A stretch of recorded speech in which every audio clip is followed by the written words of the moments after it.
Yes? Who's there?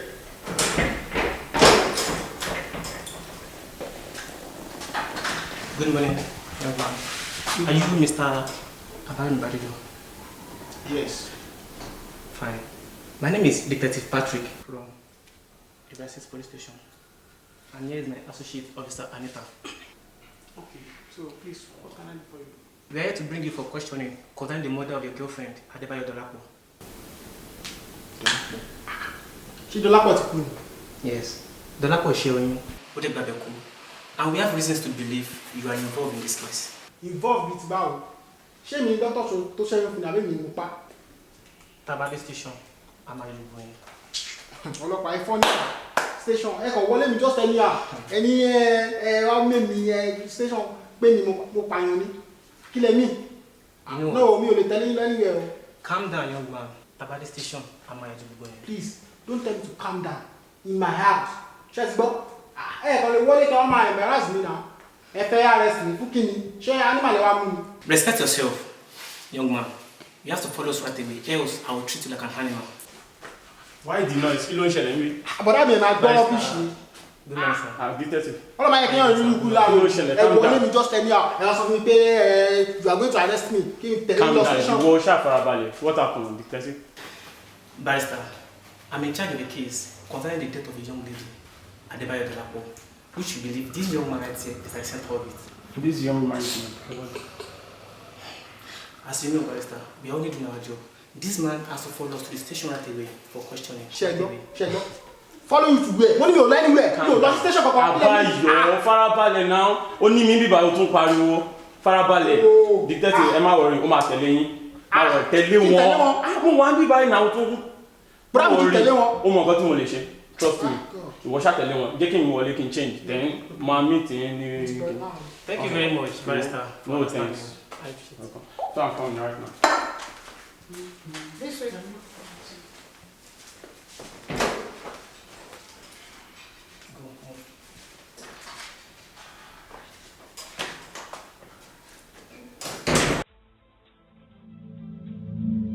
Wo Abayomi, no matter what happened, kò yẹ kó lo oògùn tó lò fún Dọlápọ̀ yẹn. Oògùn tó lò fún ló ṣekú pa ọmọ yẹn. Mo dẹ̀ fẹ́ kó cooperate, kó jẹ́wọ́ bí gbogbo nǹkan tó ṣẹlẹ̀ bó ṣe ṣẹlẹ̀, mo fẹ́ kó ṣàlàyé. And thank God, ẹ̀gbọ́n is a lawyer. Tó bá ṣàlàyé gbogbo bó ṣe ṣẹlẹ̀, a máa mọ̀ pa ṣe máa yọ ẹ́ kúrò nínú wàhálà tó kó rẹ̀ sí.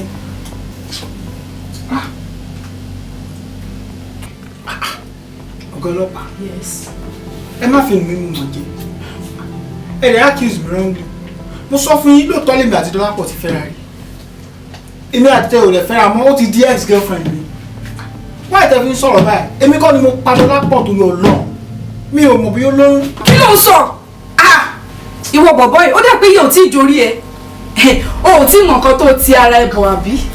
Ọ̀rọ̀ ikú là ń sọ yìí. Ó pa odidi èèyàn. Ṣé o fẹ́ ṣẹ̀wọ̀n ni? Ṣé o fẹ́ ṣẹ̀wọ̀n? Ọ̀gá ọlọ́pàá. Yes. Ó dẹ̀ pé tí ń take ọ̀rọ̀ yìí personal. Personal. Mo ní mi ò mọ̀ kankan pa àkàtẹ́ ẹ̀ sọ yìí. Ẹ lọ ṣe nǹkan tó bá wù yín, mi ò mẹ́ni tí ń gbà. Nígbà tí ìyá bá jẹ orí ẹ̀ dáadáa, wàá ṣàlàyé bó ṣe ṣẹlẹ̀. Ìyà ò tí ì jẹ ẹ́ ni.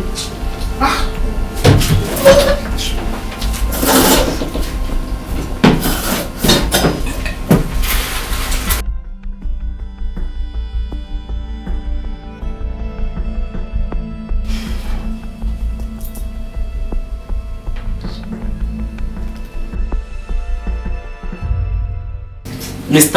Abayomi Badijo, I must say, congratulations. You are off the hook. But look at Mr. Man. Nínú ọkàn ẹ̀, ó lè rò bó ti jẹ́ lọ. Fine. Torí pé oníbàbọ̀ lówó àti ẹ̀gbọ́n tó jẹ́ lọ́yà. Ó rò pé ó lè máa ṣe bó ṣe wù ẹ́ àjò. Ó lè máa ṣe gàràgàrà kó máa ṣe anyhow. Let me tell you something. Àwọn Yorùbá bọ̀ wọ́n ní ọjọ́ gbogbo tó lè ṣùgbọ́n ọjọ́ kan báyìí nítorí wọn. One day you fall into my trap and not even your father or your brother will save you.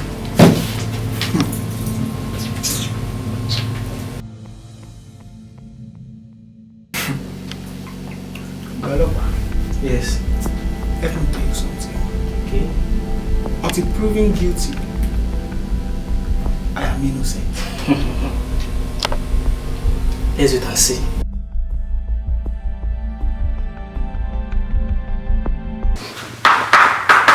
Raphael, ẹ wo sọ fún yín pé má sọ fún mi pé bí mo ṣe wọ̀ ọ̀dà. Kí ló ń bá mi sọ? Àǹtí mi, ẹ̀gbọ́n mi, mo ti sọ kí ló fẹ́ ṣe? Bó ṣe wù ọ̀dà kò dáa rárá, ìwà àdàdà ló ń wù. Àti Lára, ṣe ń gbọ́ padà fẹ́ mi o. Tẹ̀lé ló gbà ẹ́ sọ. Ǹjẹ́ báwo kí ló ń ṣe ẹ́ náà? How could you stop saying no to date ọmọ yẹn lélùbọ́? Ọmọ ìyẹn lélùbọ́, of all people. Òun lóyún tán, o tún ṣẹ́yìn fún apààyàn ní ẹ̀mẹ́rin. Ẹ̀jọ̀ kí ló ń dùn nínú ọ̀rọ̀ tó wà ní ẹ̀rọ? Kí ló ń dùn mí? Kí ló kàn yín pẹ̀lú pé mo fọ́ ọmọ yẹn lóyún? Ṣé ọmọ yẹn ló ń ṣe èèyàn ni? And ọmọ tẹ́ ẹ̀ sọ yìí fine girl ni mo rí mo like ẹ̀ ìgbà tẹ̀lé ẹ̀ date. And normal thing ló ṣe láàrin ìgbà tẹ̀. Ó enjoy mi, èmi náà lè enjoy ẹ̀. So but mi mọ̀ pé ó lóyún. Débi tí màá gbé ó ṣẹ́yìn. Ẹ̀dẹ̀ á kiss mi lórí nǹkan tí mi ò mọ̀. Kí ló ṣẹlẹ̀ gan-an? Ẹ̀gbọ́n ṣọ́ra ní o. Máa ní sùúrù àbí? Tẹ̀lé ló gbà ẹ́ sọ. Ẹ ṣe mọ̀ kí mi ò lágbájá gbé ilé tẹ̀ ṣe báyìí. Ẹ ní sùúrù. Ẹ ti kì mí sáàrin báyìí o. Àwọn ṣẹ́wọ̀n ṣẹlẹ̀ rà. Tẹ́lá ti gba ìmọ̀ ti gba tìmú. Ṣé gbọ́? Bọ́ mo fẹ́ kẹ́ mọ̀ wípé ọ̀rọ̀ tá à ń sọ yìí live ni. Èmi mo lè live ni. Bó bá ṣe mú ṣe lè live ẹ̀. Kò ká anybody. Ẹ má dá sọ́wọ́ mi mọ́. Kò ká anybody bí báwo? Òótọ́ ni live rẹ ni. Bọ̀ mi ò lè jẹ́ kó jẹ́ bó bá ṣe wù ẹ́. Mi ò mọ̀ náà. Anything that tarnish your image, tarnish my image. Yes. Unlike you, I have a good reputation to protect. So, kí ló wá bá mi sọ? Okay, mo ti like the person. Statement mi yẹn, mo really love ẹ̀. Nísìnyí bá, ọlọ́run ṣe ìyàtọ̀ náà wà bẹ́ẹ̀ tẹ́lẹ̀. Ọmọ bá dé jọ ni mí. Èmi nìkan, ìrọ̀lẹ́ ọmọ bá dé jọ ẹ̀mí èyí náà. Ẹ̀mí èyí náà ní kẹ́ ti wá. Ní ìmọ̀ àbá ní. So, ó ní kálukú lọ́jọ́ orúkọ wà bẹ́ẹ̀. Bẹ́ẹ̀ tẹ̀lé gbọ́ nìyẹn, ó ní kálukú lọ́jọ́ orúkọ wà bẹ́ẹ̀. Ẹ fi mí sílẹ̀. Kí ló sọ? Ẹ lọ jẹ́ orúkọ bàbá yín sọ fún mi. Èmi ló ń bá wípé kí n kó ní kálukú lọ́jọ́ orúkọ bàbá yìí. Kí ló ń bá mi sọ? Ráfẹ́mi, ẹ gbá mi létí. Mo gbà. Kí ló fẹ́ ṣe? Ráfẹ́mi, ẹ gbá mi létí. Tó o bá tún sọ, màá fún ẹ mi. Àǹtí mi ẹ̀ sọ̀rọ̀ ní. Ẹ wo, ẹ ti sọ pé nǹkan fún mi láti mi. Ìyá kan náà ló bí wa.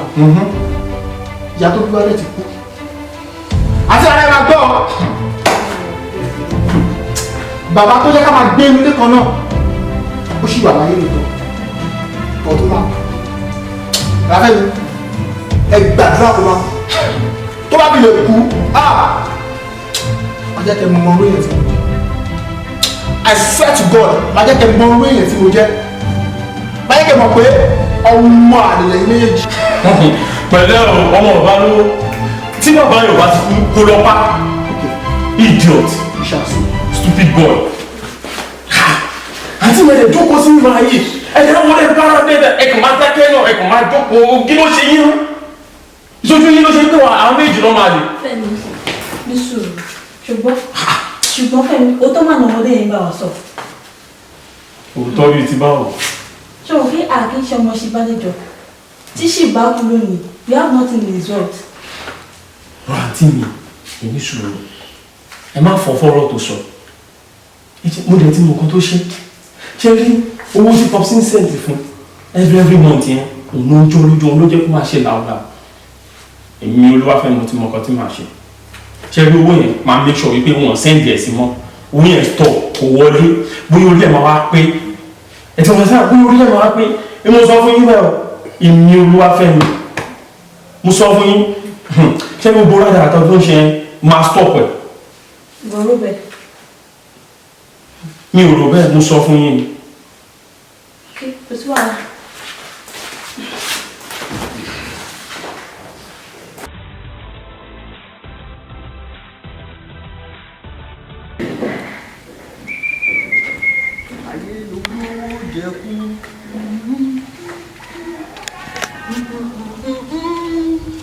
Bingo.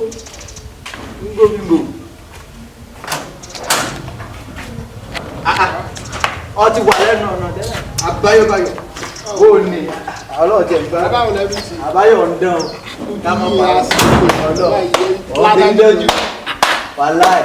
àti gbogbo orú àtọ́ ọmọ ń wọ àárọ̀ àkẹ́bẹ̀lẹ̀ àárọ̀ ọ̀rẹ́lẹ̀ náà ẹ̀mí náà máa wọ̀ àbáyọ̀báyọ̀ ẹjọ́ àfàṣínà láti ìlú ẹnu rẹ̀ àbáyọ̀báyọ̀ wà àwọn ni wọ́n gbàgbọ́ lọ́kì kan àbáyọ̀báyọ̀ ó láwọn bí kò sí ní àdúgbò mọ̀ sọ pé bí àwọn ti pọ̀ jù báyìí náà wọ́n yìí ṣe fún ọlọ́jọ́ kan ó rí bá ó ti bá mi lé èmi náà kọ́ ni.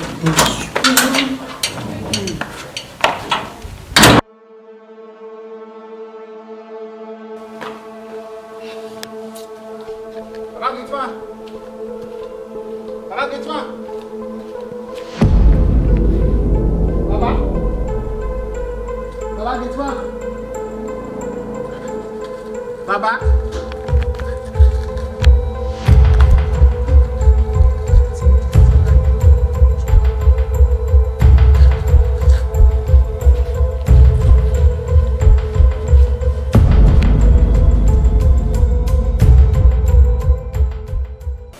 Mo kí gbogbo wa kú ìjókòó. Mo fẹ́ kí a mọ nǹkan kan dájú wípé kò sẹ́ni tó wáyé tí ò ní lọ. Mo dẹ̀ ṣe máa ń sọ wípé awáyé kan má kú báyìí ó sì. Ọjọ́ kan báyìí ni gbogbo wa máa fi láyé sílẹ̀. Èmi àti ẹnì kejì mi, Ọ́físà Anita, á kí gbogbo ẹ̀yin ọmọlúgbe ilé Chief Bádéjọ kú ọ̀rọ̀ ènìyàn. A dẹ̀ gbàdúrà pé irú aburú báyìí kò ní ṣẹlẹ̀ nílé yìí mọ́.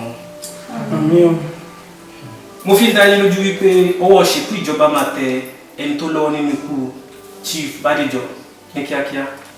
Àwọn ọlọ́pàá ti bẹ̀rẹ̀ ìwádìí wa. A dẹ̀ ti rí àwọn ẹ̀rí kan gbámú láti fi ojú ẹ tó pa Chief hàn. Ṣùgbọ́n a nílò ìrànlọ́wọ́ yín láti fi àwọn ẹ̀rí yìí múlẹ̀. All right, detective. If you need anything, we are ready to. Thank you very much, Barrister Femi.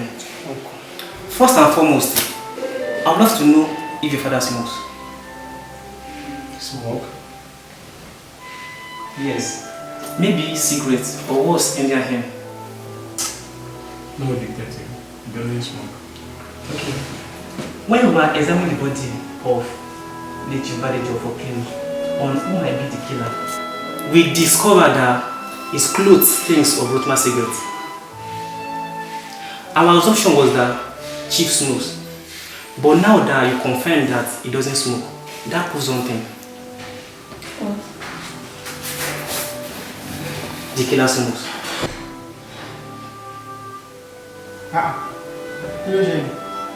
You smoke?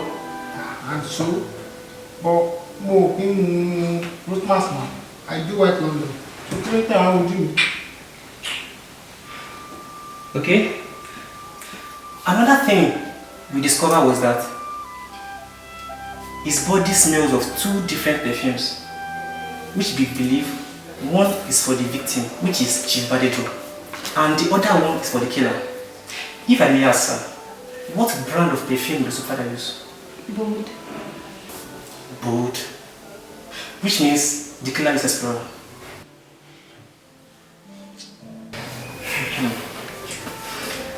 I think that will be all for now. Thank you very much, Barrister. Thank you, Sir, Detective.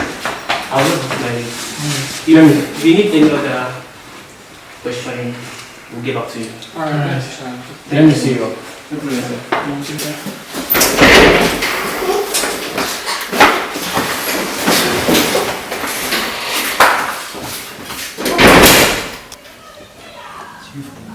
Chief, and don't show you that.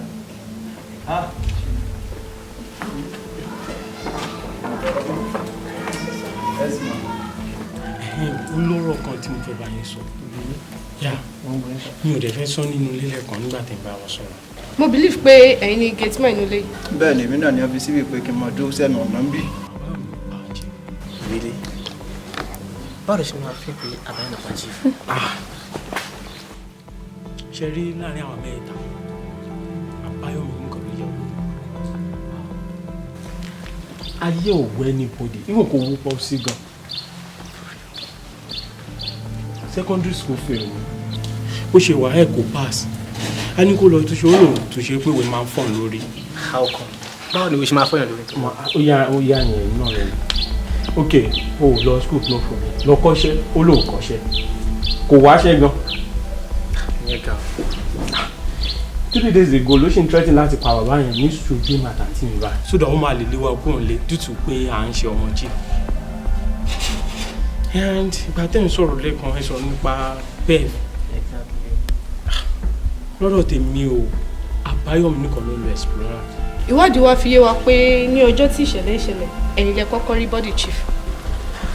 Tòótọ́ ni èmi náà mo wọlé tí mo rí wọn. Ẹ dẹ̀ tún mention road mass or no road mass. Àbáyọ̀mí fa iná. Àbáyọ̀mí kò sí nǹkan tí Àbáyọ̀mí ò ń fa. Tó bá rí ìgbẹ́ ó máa fà. Tójú bá po fírí tí ò bá rí ó máa fa road mass sensor yẹn. Àbáyọ̀mí mọ̀ dáadáa. So ẹ mọ̀ àwọn àgbàdẹ máa ní ó jọ gàtè kò jọ gàtè. Á dáa fún yín. Wọ́n tún máa sọ pé àjẹké lánàá ọmọ kú lónìí. Ta ni o mọ̀ pé àjẹ tó ké lánàá ló pa ọmọ tó kú lónìí? Ọ̀rọ̀ ẹ̀ ló yẹ ní barrister. So reason yẹn tí mo ṣe dá yín dúró. Although èmi ò sọ fún yín wípé ẹ understand mi o. Ní ọjọ́ yìí àwọn wo ló wọlé àwọn wo ló jáde àti pé kí ni ẹ lọ ṣe nínú yàrá chief tẹ́ fi bókun wọn lẹ̀. Ayé ìrìn òkú bàjẹ́. Jẹ́jẹ́ mi kúkú mo jókòó sí ẹnu ọ̀nà tí wọ́n fi mí sí ní àyín. Ní chief bá sì pè mí pé kí n wá lọ bá wọn ra káàdì wá. Bí mo ṣe máa padà ra káàdì tó pé kí n padà wọlé kí n lọ rè fún wọn ní káàdì tí wọ́n fún mi o, tí wọ́n rán mi o. Náà ni mo bá sì bọ́ òkú sífù náà lórí bẹ́ẹ̀dì. Wàláì. Àmọ́ wàláì tàláì súnmọ́ bẹ́ẹ̀ láì nǹkan tó wá padà dùn mí ń bẹ lọ́jọ́ náà lọ́hùn. Onípédédé bí ni wọ́n ti wá fọ́ sífù níbọn. Ó dùn mí gan wàláì. Àmọ́ kí n fún wa parọ́ ẹni tí mo mọ̀ pé wọlé lọ́jọ́ náà lọ́hùn. Àbáyọ̀mí ni wàláì. Tí ò gbọdọ̀ wàláì Àbáyọ̀mí ni. Ẹ dákun ẹ bá a sì wádìí fínífíní ẹni tó ṣe irúṣẹ́ náà. Ẹ dákun. Sífù.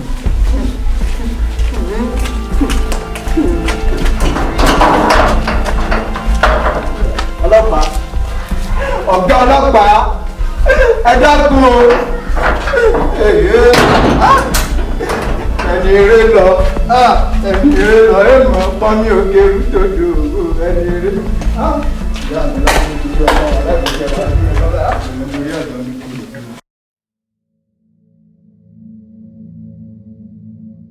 Mr. Àbáyọ̀mí Bádéjọ. Yes. If I may ask, ibo lẹ wà lọ́jọ́ tí wọ́n shoot Chief Bádéjọ? Ọ̀dọ̀ rẹ̀ mi nìyí wà ó.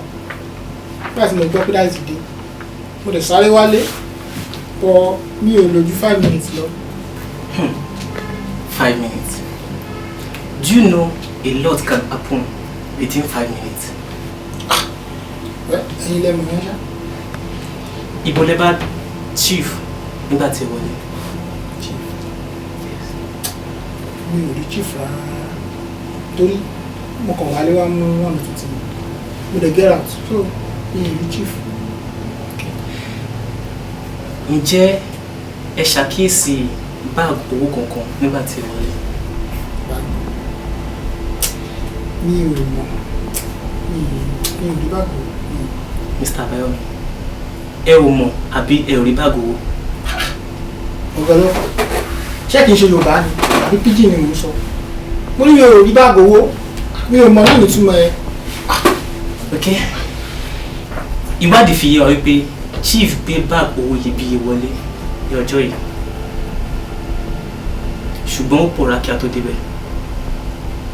Now the question is, ẹ̀yin méjì lẹ wọlé kí ìṣẹ̀lẹ̀ yẹn tó ṣẹlẹ̀, ẹ̀yin àti gateman.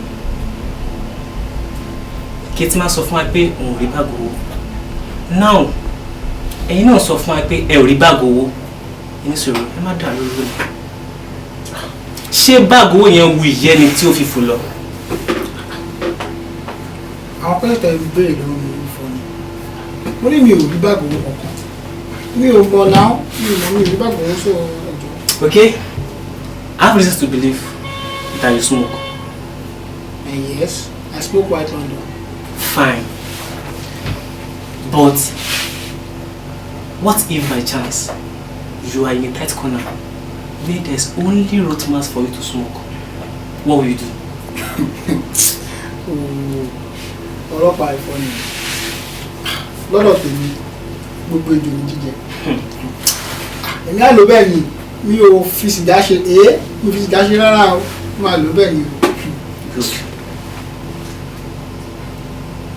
You use Explorer perfume. So, but that doesn't prove anything. Really? Àti Lara náà ń lo Explorer. Ẹ̀wọ̀n ọlọ́pàá ẹ má nira rárá. Mo mẹ́ni tó pa chief. Are you serious? Yes. Ta ló pa chief? Ẹ wò ṣe rí ọ̀nà kan tá a lè gbà láti fi àjẹ bọ̀bọ̀ ènìyàn tí a bá ṣe bí mo ṣe sọ bọ̀bọ̀ yóò lè gbọ́n wọ́n ní ọmọ tí wọ́n bá kọ́ nílé ìdáná ti máa ń kọ́ ló wọn ṣé understand me? Okay, yes yẹn náà dáa wọ́ let's do a perfect job. All right. Etí kẹta gbé gbọ́dọ̀ bọ́ sí. All right. Ẹ ṣé.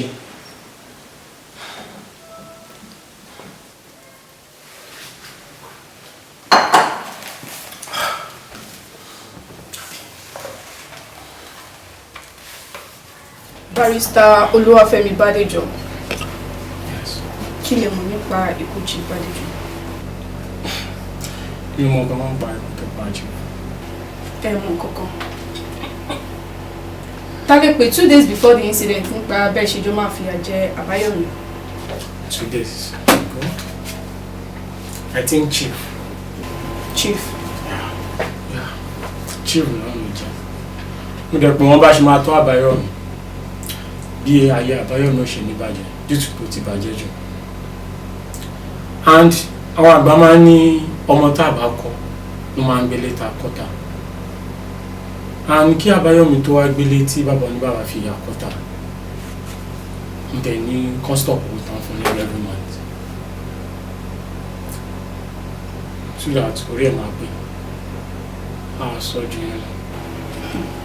Barrister Femi. And why do I have the feelings you are not saying the truth? Maybe Àbáyọ̀mí has given you enough reason to believe I'm the killer.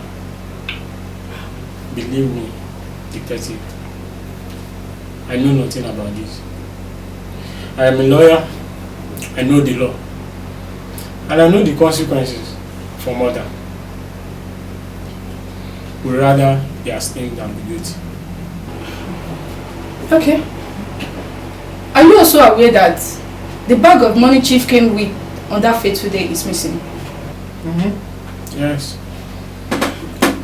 It could be that you are afraid of losing everything when Chief dies. And so, you cut away with the money and kill Chief in the process. Detective. See, I will do no such things. The only person that can steal the money is Àbáyọ̀mí. Àbáyọ̀mí? Yes. Why? Because he knows after his father's death, all his property will be his. So, believe me, detective, Àbáyọ̀mí is the killer.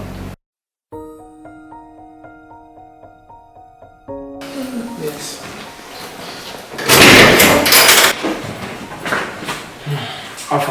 Ẹ̀gbọ́n. Kí ló tún ṣẹlẹ̀ kí ni àwọn ọlọ́pàá tó wá sí? Mr. Man, we have a search warrant to search your house for evidence which may aid on investigation. Search my house fún kí ni ẹ kàn wọlé search my house kí ni ẹ fẹ́ search. Nígbà wo báwo ni máa wọlé ìbẹ̀lẹ̀ fẹ́ search fún kí ni? Ní sùúrù jókòó. Kí ló dé tó ń pariwo gbà tó lò ó lọ skul? Báwo ló ṣe máa lọ tún lọ kíní? Ọ́físà ẹ carry out iṣẹ́ yín jàre. Ọ̀rẹ́ àmì nǹkan máa search mi. Jókòó! Ṣé wọ́n lérò òfin sínú ilé ni? So sit down.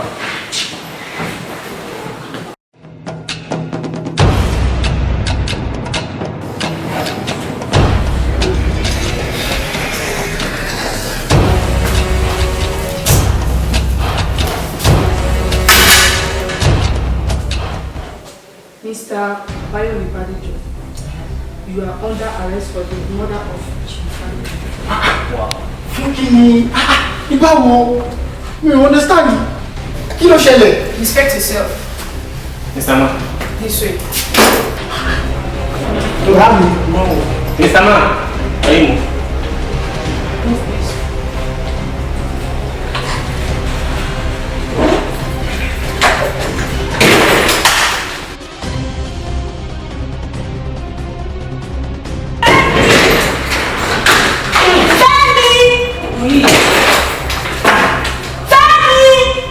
Kí ló ṣẹlẹ̀? Jáde síta bí. Wọ́n ti ṣe pariwo orúkọ mi báyìí, kí ló ṣe? Ìkọjá nílé. Báyìí tí mi ní kí gbórúkọ ẹ̀.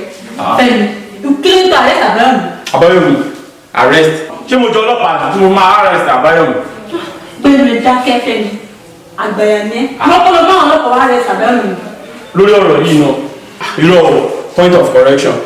Lóòótọ́ mo mọ́ ọlọ́pàá wá bí kan wá search late since wọ́n ti fi search warrant wọn. Wọ́n dẹ̀ carry out iṣẹ́ wọn dẹ̀ bá rí òfin rẹ̀. Ok, báwo ni ẹ ṣe kàn mí bá rẹ̀ ṣe bá bá ní ìrìn ọ̀dẹ̀ gbé lọ? Ó kàn ẹ́. Fẹ́mi, ó kàn ẹ́ àgbàyà ni ẹ́. Àbúrò ẹ̀ tẹ́ kó protect òun á máa ọlọ́pàá fún wọn sáṣẹ nílé. Káyọ̀ kó nǹkan ọlọ́pàá dájú ẹ̀tẹ́ ọ̀tọ̀ ni kò protect ẹ̀ ní. Tí bá gbọ́ yé kí n protect ọ̀daràn, ó dáa o. Èmi ò sí lẹ́yìn rúdurùdu àǹtí mi, ṣe fẹ́ gbọ́ mi. And I can't hide the criminal in this house. Ṣe gbọ́ mi. So mi ò it's a punishable offence under the law. Mi ò sí lẹ́yìn rúdurùdu náà. Pẹ̀lẹ́ o, Mr. Murphy. Wo ètò ẹ̀kọ́ mi tèmi ní pé tó wọ́n bí sinmi àgbà ìbéèrè àjẹpẹ́ wà ní pupa ojú mi. Ṣé wàá rí àǹtí mi tó bá dé pé ìyẹn lójú ẹ jẹ́ kí n rí pupa ojú yín. Ibù tí máa fẹ́ rí funfun ẹ jẹ́ kí n rí. Àbáyọ̀mí máa ṣẹ̀wọ̀n ibi tó wà ní ibẹ̀ ló máa kú sí.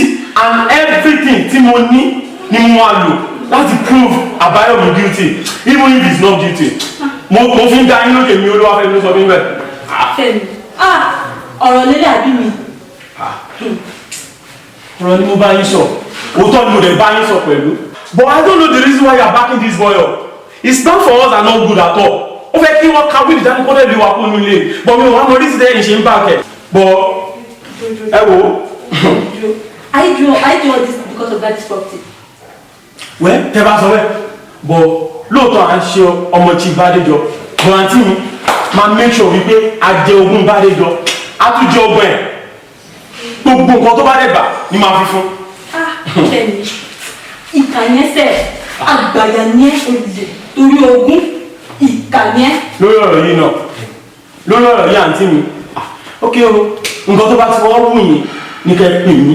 I don't care. Ṣé rí ogún yẹn? Àmà jẹ́. Àbáyọ̀mí ó máa ṣẹ̀wọ̀n. Even ẹ̀wọ̀n yẹn gan ló máa kú sí.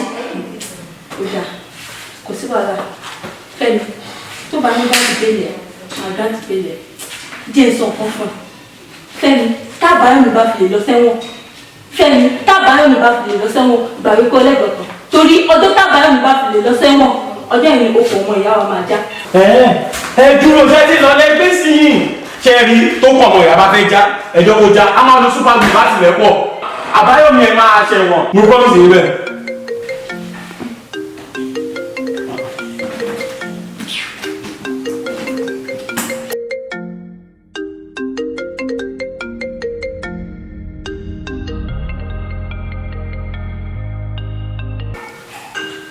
Àǹtí mi.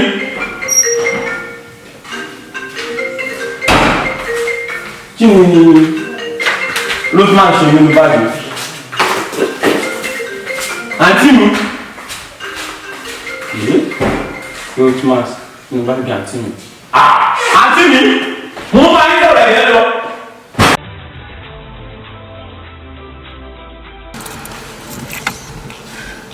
Àbáyọ̀mí.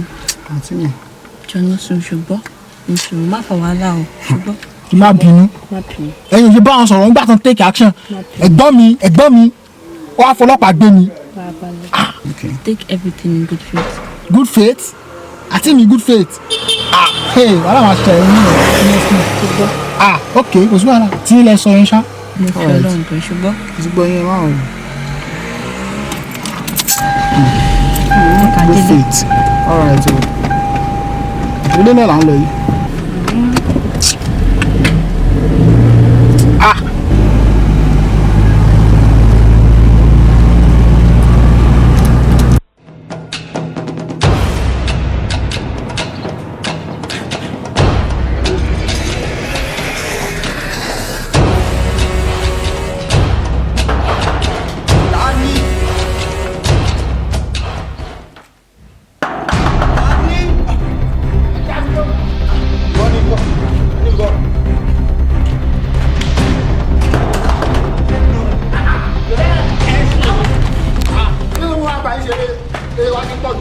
Àbáyọ̀. Ẹgbẹ́ òde ṣe é ṣe pé ìgbésẹ̀ lè yí mo ti ṣe lọ́pọ̀lọ́ rẹ báyìí. Kí ló pariwo? Kí ló ṣẹlẹ̀?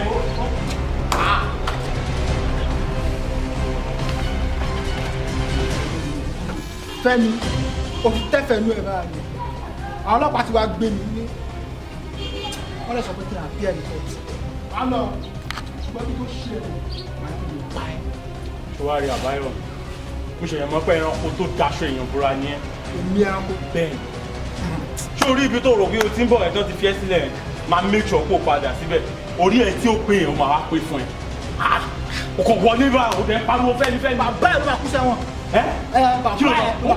Orí ẹ̀ ò ní. Fẹ́mi, mo fẹ́ gbá etí mi. Àgbà. Sorry, next time try this rubbish with me. Fẹ́mi, màá gba etí ẹ lẹ́ẹ̀mejì. Màá fi dá méjì padà fún ẹ. Jẹ́ kí n máa sọ fún ẹ.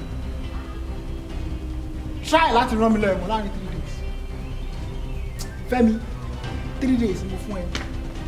3 days. Tí o bá ṣe bẹ́ẹ̀. Màá jẹ́ kó mọ̀ wípé Akíntúndé bá dé jọ lókè. Àbáyọ̀, dáhùn àlàáfíà ti sọ láyé. Fáànù máa ń fa.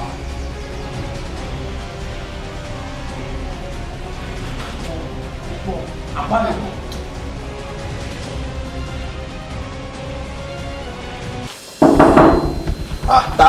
Tani kan géètì báwo?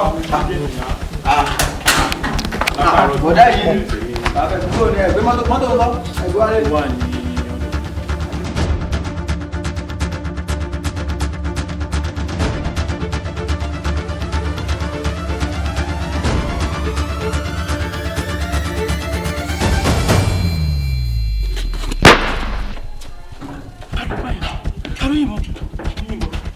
Baba, Gateman!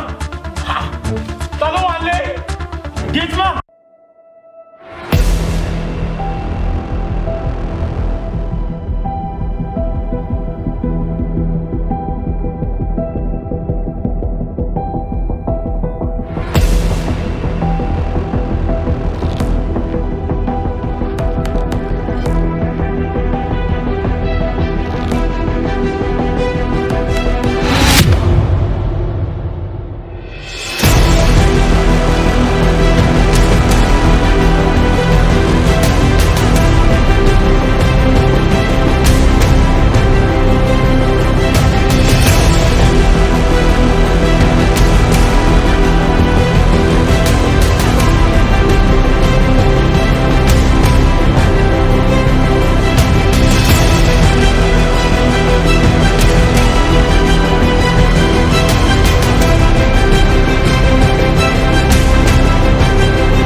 ojú ẹ̀ lélẹ̀ ọmọ ẹ́ o ti wá tóbi tó ga ọ̀bọ̀ yìí bẹ́ẹ̀ pé ẹ papọ̀ ọ̀nà ó lè má bẹ̀ẹ́ wí nàìjà náà ọlọ́run nàìjà make sense I swear máa pè padà àti lára kí ló ṣe yín kí ló dé tó ju yín nígbélé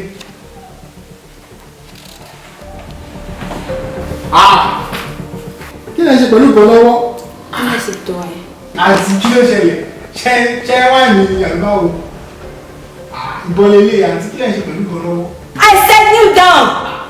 àti mi what for kí ló dé tẹ̀lé lọ́wọ́ sí mi bọ́ September làwọn àbò ń ṣe é fi ìjọba ní pípé ẹ fẹ́ prank mi. yéé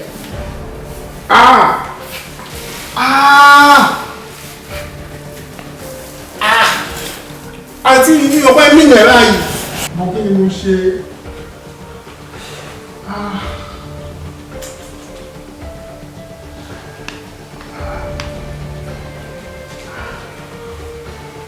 àti ara kí ni mo ṣe.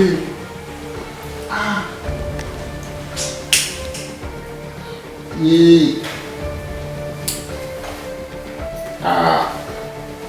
mo kí ni mo ṣe.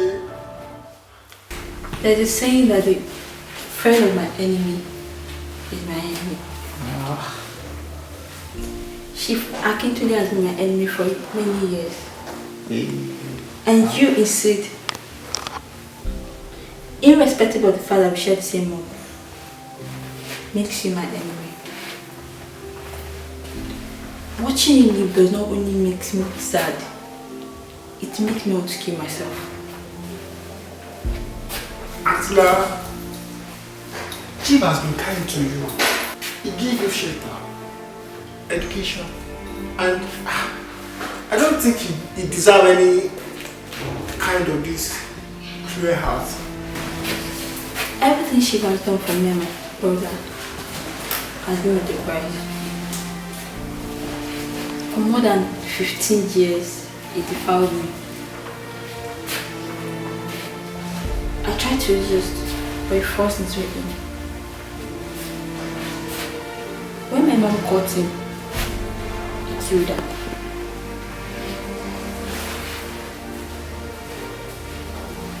He took us far away from home. He stopped us from going to any of our family members because he wants to continue having his own way.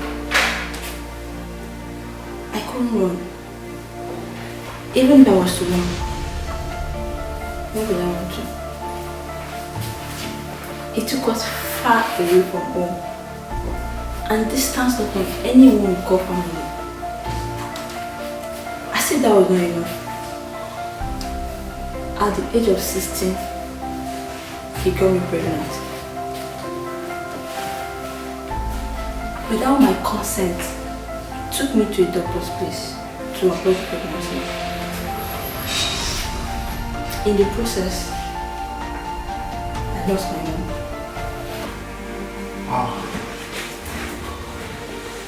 Your dad made me barren. It was at that moment I made up my mind to destroy him and his generation. Just as he has turned me to a snake that passes through the mountain without a trace. It will also be like that. So, elle est partie. Ben. Il m'a pas chier. And now it's your turn. Tu me rends chez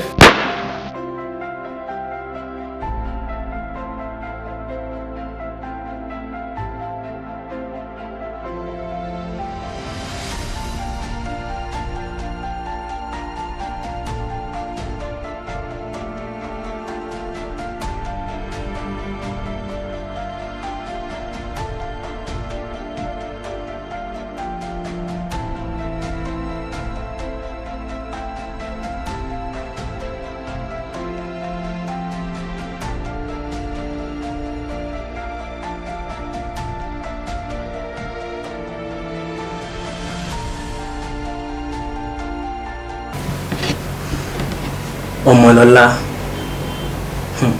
Ọmọlára, ìwọ ló ń jẹ́ Ọmọlọ́lá. Ìwọ kan náà ló ń jẹ́ ọmọ lára. 2 names in one body. Go pocket. I know you must be wondering how I got to be at the right place at the right time. Anyways, all thanks to God and your gate man for providing us the right information at the right time. Gate man.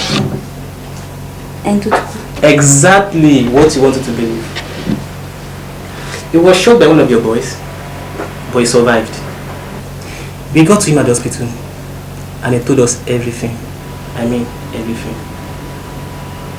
It's one Nigeria. No problem. I'm a padding club lálẹ́. Má worry. O mọ̀ pé ọ̀nà fún ọ̀nà ọ̀run. Iṣẹ́ ṣe pàtàkì, ó dẹ̀ ṣe kókó. Mo ṣe wà yìí, I have an important meeting to attend. Mo múra lọ́wọ́ gangan ní báyìí mo ṣe wà yìí. Mo dẹ̀ ti ṣe tán. Má worry. I'll give you a call. Okay. Ọ̀dà mo ti gbọ́ ẹ. Okay.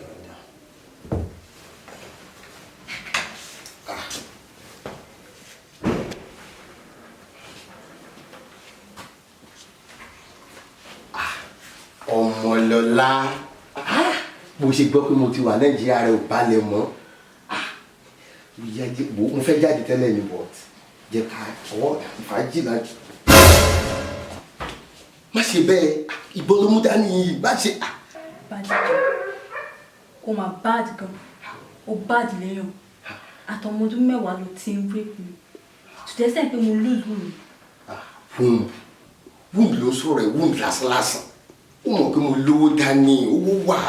Máa gbé ẹ lọ US, womb ní US tí mo ti wọ́n ń change womb ṣeré bẹ́ẹ̀ ni. Wọ́n á swap womb ẹ̀ wá wà okay. Jẹ́ ká jọ.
Madam, mo fẹ́ rí ni.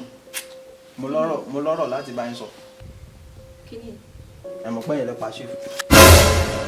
Ẹ má wulẹ̀ tẹ́lẹ̀ picture, ẹ má wulẹ̀ sí ti bí bẹ́ẹ̀ bá mọ̀ nǹkan tí mo sọ. Irọ́. Mo ní kí ọ̀rọ̀ máa sọ. Ṣẹ́yìn bọ́ọ̀lù. Ẹ fẹ́ parọ́ ni. Àmọ́ ẹ má wàá wọ́ọ̀rì.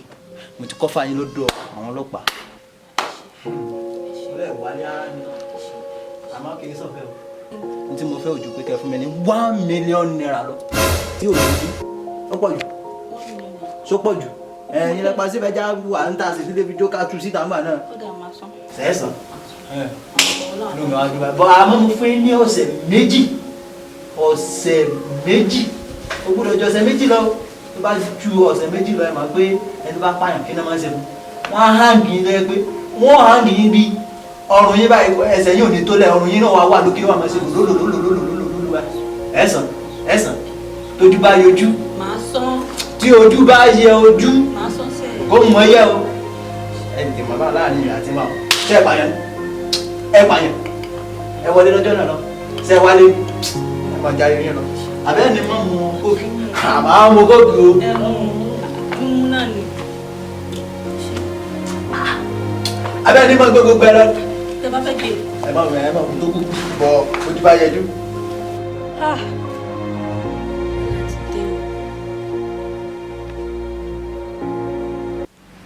Actually, I must say this.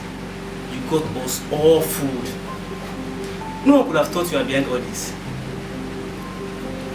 But the only question I'm yet to find an answer to is that why did you go to the extent of bailing Abayomi? You could have rotted in jail or was kept by the law, and no one would have traced it back to you.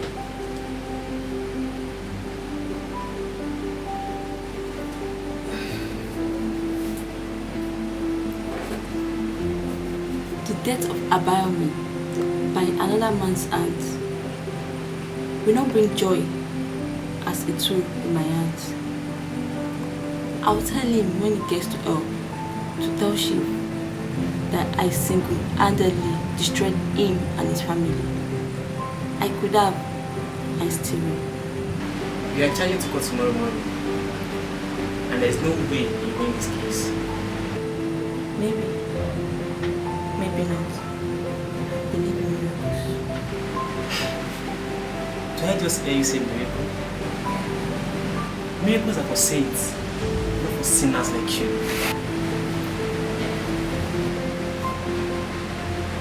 See you in court.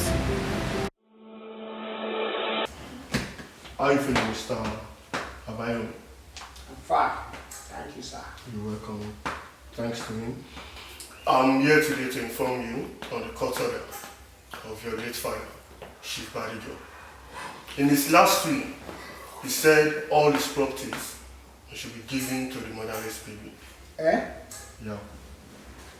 That he believes that you, Abayomi, has no mental capability to handle his empire. So, with this case, the police will take over all of this house. And if you are being found around these properties, you shall be detained. Thank you. I shall take your leave. Thank you very much. You're welcome. Thank you. Mo dájú ẹ̀kí ti bẹ̀rẹ̀ pẹ̀lú bàbá ṣe yìí. Abayo, congrats. Ẹ̀wọ̀n kan tó ṣe lè láì. Nígbà dé ṣe wọ́n pé ẹ̀yin ni dájú àti wọ́n ń gbà. Mi ò lẹ́nìbọ̀dì máa ń sìn. Ìjọ ẹ máa ẹjọ́ ẹ̀mọ̀ mọ̀ nígbà tí mo fẹ́ mi lè ṣiṣẹ́ ẹ̀mọ̀ pé mi lè ṣiṣẹ́ mi ì ṣiṣẹ́ rí. Ẹ ṣàánú mi ẹ̀gbọ́n mi ẹjọ́ tó lọ. Torí dé bẹ̀rẹ̀ fún ẹ bá number one oníbo ni kò ti bẹ̀rẹ̀ kó máa bẹ̀rẹ̀ láti ìkan náà my brother. Ọmọkùnrin yẹn ọmọkùnrin lè ṣiṣẹ́. Ọmọkùnrin náà lèmi náà ọmọkùnrin yẹn mo ń ṣiṣẹ́ ìwọ́n náà máa wá tó máa ṣiṣẹ́ ní. Èyí máa ṣiṣẹ́ tí mo máa náwó ìjọ. Màá rò ó tí o ti máa ti dé nínú yàrá ń sìn máa jókòó máa túbọ̀. Mo rántí last time tó o sọ̀rọ̀ ó sọ fún mi pé bàbá kan ti ra àjọ lórúkọ bàbá kan ìyá wa ti kú kíní kan no problem ó ní kálukú lọ dórúkọ ẹ̀ báyìí. Kò yẹ kí n máa rántí past náà ó ti lọ wọ́ ẹ̀ kí n mọ̀ pé ọmọdé ló ń ṣe mí táìmù yẹn mi ti gbọ́ ni ẹjọ́ tó lọ kò sí wàhálà mi lè ṣiṣẹ́ o lè ṣiṣẹ́ mi lè ṣiṣẹ́ ẹjọ́ àìsàn máa sàn. Ṣé tí mi ò ṣe bí ọ̀rọ̀ sọ kọ́ mi ṣiṣẹ́ rí. Ó mọ̀ pé ọmọ sọ̀rọ̀ arọ tí ò ní apá gan tí ò ní kankan gan ó ń ṣiṣẹ́ oúnjẹ.